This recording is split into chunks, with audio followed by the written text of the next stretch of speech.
ناخد سريعا كابتن ابراهيم حسن مدير المنتخب الوطني. كابتن ابراهيم مساء الخير. مساء الخير، ازي صحتك؟ ازي حضرتك كابتن؟ اخبار حضرتك ايه؟ كله تمام؟ كله تمام الحمد لله. الحمد لله. بشكر حضرتك الاستجابه وبشكر حضرتك للتوضيح للناس. حبيبي ده حقك وحق الناس يعني. ربنا يخليك كابتن. التوضيح يا كابتن والقصه والاحاديث النهارده اللي طالعه، يعني اعتقد ان حضرتك محتاج كده يعني توضح الامور. هو عراقي اكيد موجود معاك صح؟ معايا يا كابتن عراقي ومراد هو كان موجود حتى في موقف كده، يعني من الكلام في تصريح واحنا قاعدين، حد يعني نيته مش كويسه فحرص تصريح وهو عارف. وحتى لما المجموعه كلها الناس المحترمه اللي كانوا موجودين الاعلاميين حتى زعلوا قوي ان حاجه نزلت فيها تحريف، مش حاجه مش صح يعني. ده تصريح ايه يا كابتن؟ نعم تصريح ايه؟ التحريف ده ما اعرفش اللي هم بيتكلموا عليه. انا لقيت حد بيكلمني يعني بيقول على حته مجموعه اللعيبه اللي موجوده دلوقتي ان ان ما فيش حد يصلح لانضمام للمنتخب والدوري ما بيطلعش حاجه. الكلام ده ما اتقالش. هي قصه زي ما قال لك اكيد انا اوضح لك. هو سامع حتى لما اتكلم مجموعه الاعلاميين الموجودين زعلوا ان واحد من الموجودين حرف الكلام. ان قال الجمله دي. الجمله حسام بيقول الدوري موجود دلوقتي الفتره الحاليه ما فيش لعيب غير يعني زياده عن مجموعه اللعيبه اللي موجوده القوام بتاع المنتخب بقى ظاهر. ما فيش حتى ده توضيح مهم جدا يا كابتن، يفرق كتير. لا ما هو اللي بيكتب حاجه زي كده لازم الضمير يكون عنده ضمير.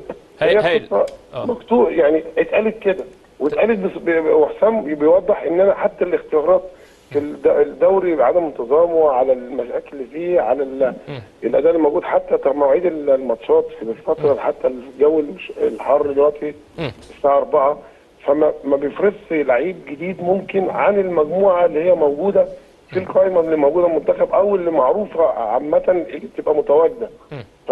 فالدوري ما بيفرضش لعيب تاني جديد، موهبه جديده. تمام. اسال حضرتك كام سؤال سريع كده عشان توضحهم عشان نقفل الباب. بعض الناس برضو حرفوا قصه حسين الشحات في خلاف، هل دي برضو ذكرت ولا دي برضو تحريف؟ انا اول مره اسمع الموضوع ده. اول ما حتى يعني اكيد العراقي جنبك يعني. ايوه حسين الشحات ما حدش الموضوع ده خالص. تمام. ما قيل يا كابتن عن محمد الشناوي ان هو هيكون موجود في المنتخب، ده قيل فعلا؟ يعني اكيد احنا طبعا المفروض الكابتن حسام يعلن الاسامي، بس طبعا الشناوي قيمه كبيره وراجل كابتن منتخب وراجل لعيب يعني حارس مرمى كبير، وانا شايف ان هو نمره واحد في مصر، والكابتن حسام وانت اكيد شايف ان ده نمره واحد في مصر. تمام صح. فليه كل التقدير والاحترام يعني. فمش محتاجه ان هو ممكن ادام لعيب انا لعيب مهم عندي زي الشناوي تمثل للشفا وبقى موجود، فلازم طبعا يبقى موجود قبل حتى ما يعني حاجه بديهيه من ضمن الاساسيات ان الشناوي يبقى موجود. تمام يا كابتن. ان شاء الله متواجد يعني. وخصوصا زي ما شفنا مثلا كورتوا في ريال مدريد اول ما خف رجع ولعب. برضو الراجل حارس مرمى بايرن ميونخ برضو الراجل رجع لعب الماتش اللي فات لعب تمام قدام ريال مدريد. فانا بتكلم ان في اساسيات وفي لعيبه كبيره بتبقى موجوده لما بترجع من الاصابه بيبقى وضع طبيعي يعني. تمام. ما يخص يا كابتن محمد صلاح، هل حضراتكم بعتوا له والامور ماشيه على ما يرام؟ لان برضه طبعا بعتنا لكل المحترفين، وطبعا على رسول محمد صلاح ككابتن فرقه وراجل لعيب مهم. فبعتنا النهارده كلهم جوابات لمجموعه اللعيبه ان شاء الله. انا اعتقد السبعه اللي كانوا بعتنا لهم المره اللي فاتت يعني. بس مرموش في يعني هيعمل عمليه ولا ما تواصلش مع حضراتكم؟ تواصلت مع مرموش بقالي فتره يعني، بعدنا ايام كبيره يعني. هيعمل عمليه يا كابتن ولا موجود؟ هو بيأكد لي ان هو عايز يعمل عمليه وبالتنسيق مع النادي، وهم كانوا حاجزين ميعاد العمليه بعد نهايه الموسم.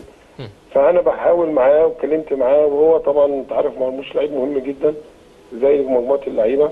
فانا جه جواب النهارده او امبارح من النادي اللي بيقول ان اللاعب هيعمل عمليه، فهو مش هيبقى متواجد. فانا عندي امل انا وكابتن حسام طبعا ان مرموش عارف ان مهمه جدا الماتشين اللي جايين ان يبقى متواجد معانا الماتشين الجايين. فلحد دلوقتي الجواب دوت اخر حاجه وصلت بعد ما تواصلت مع مرموش، وهو قال هم النادي هو عايز نعمل عمليه. فانا اكدت له ان احنا محتاجينه في الفتره دي.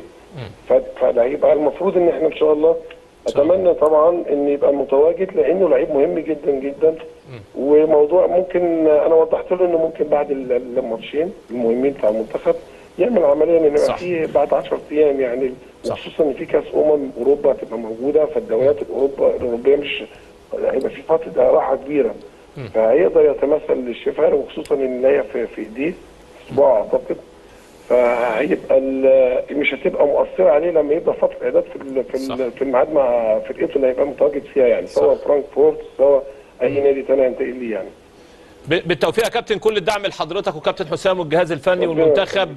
انا عايز بس اضيف حاجه يعني اقولها. اتفضل. يعني احنا بناء على زي ما انت اكيد تابعت قبل كده مؤتمرات، واول ما مسكنا اتفقنا مع الاعلاميين كلهم ان هيبقى في متواصلين معاهم كل فتره، عشان بحته دوريه، بحيث ان انت يبقى في قصه ان في على طول متواصلين معاهم، بحيث ان المعلومات بدل ما يبقى عن كل يوم اتصل بالتليفون او ارد في برنامج، انت عارف فاكر انت احنا اتفقنا على كده. ايوه. فهو طبعا حسام يعني قرر ان هو زي يوفي بان هو يتواصل مع الاعلاميين كل فتره، عشان يبقى في معلومات جديده يبقى هم متواصلين بيها، وحقهم وحق الاعلاميين حق الناس انها تعرف الجديد.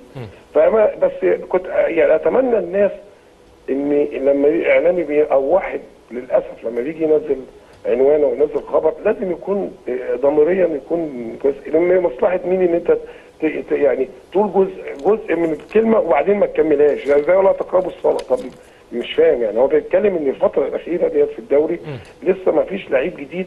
اللي خايف يا جدعان يروح، اللي خايف يروح. ايه يا عم، ايه الدخله دي؟ ايه دخله المباحث دي؟ لا اسمع، احنا داخلين على ايام حلوه، حلوه، داخلين على ايام حلوه ان شاء الله باذن الله. الاهلي ياخد دوري ابطال، الزمالك ياخد الكونفدراليه، نروح لسوبر افريقيا، الدنيا حلوه، ايامنا حلوه. الاهلي المصري في نهائي دوري ابطال افريقيا، الزمالك المصري في نهائي الكونفدراليه، الدنيا حلوه ان شاء الله باذن الله، نكسب وهما يكسبوا، نقابل بعض في السوبر. فالكره المصريه بتعيش اجواء كويسه. ليه بقى السم في العسل؟ مفيش عسل اصلا من ناحيتكم، ما بيجيش عسل اصلا. ما تسيبونا في حالنا يا جدعان. الجبلايه دي ما تهدى علينا يا جبلايه، يا جبلايه القرود، انت اهدي شويه، صلي على النبي كده واهدي شويه. مش كفايه علينا الاتحاد الافريقي اللي عايز يدي البطوله للترجي؟ اهدي بقى يا عم حسام يا حسن، اهدى بس كده، سيب الاهلي في حاله. والخطيب خلي بالك مش سهل يعني، مش سهل، وانتوا هتزعلوا منه كتير، فاهدوا.